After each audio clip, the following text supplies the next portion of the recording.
بسم الله الرحمن الرحیم. السلام علیک یا امین الله فی ارضه و حجته علی عباده. السلام علیک یا امیر المؤمنین.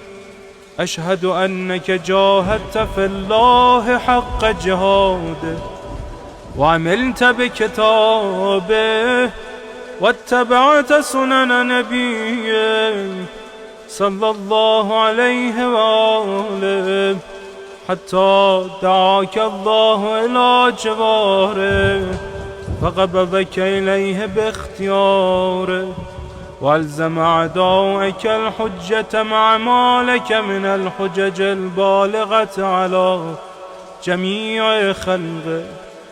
اللهم فاجعل نفسي مطمئنة بقدرك راضية بقضائك مولعة بذكرك ودعائك محبة لصفة أوليائك محبوبة في أرضك وسمائك صابرة على نزول بلائك شاكرة لفضائل نعمائك ذاكرة لثواب غالائك مشتاقة إلى فرحة لقائك متزودة التقوى ليوم جزائك مستنة بسنن أوليائك مفارقة لأخلاق أعدائك مشغولة عن الدنيا بحمدك وثنائك.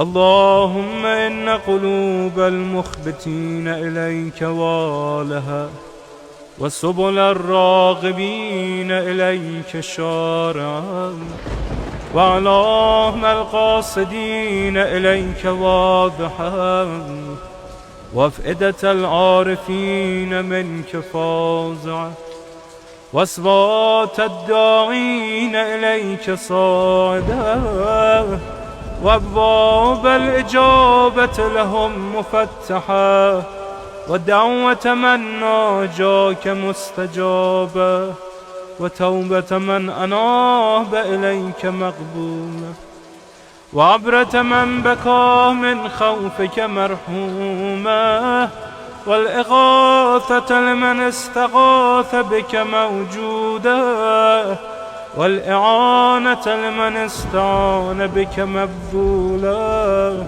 وعداتك لعبادك منجزة وزلل من استقالك مغالة وأعمال العاملين لديك محفوظة وارزاقك إلى الخلائق من لدنك نازلة وعوائد المزيد إليهم واصلة وذنوب المستغفرين مغفورة وحوائج خلقك عندك مغفية وجوائز السائلين عندك موفرة وعوائد المزيد متواترة وموائد المستطعمين معدة ومناهل الظماء مترعة. اللهم فاستجب دعائي واقبل ثنائي واجمع بيني وبين أوليائي بحق محمد وعلي وفاطمة والحسن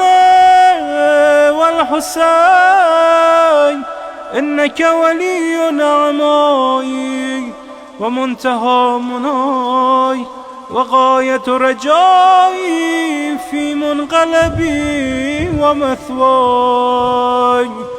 أنت إلهي وسيدي ومولاي اغفر لأوليائنا وكف عنا أعداءنا واشغلهم عن أذانا وأظهر كلمة الحق واجعلها العليا وأدحض كلمة الباطل واجعلها السفلى إنك على كل شيء قدير.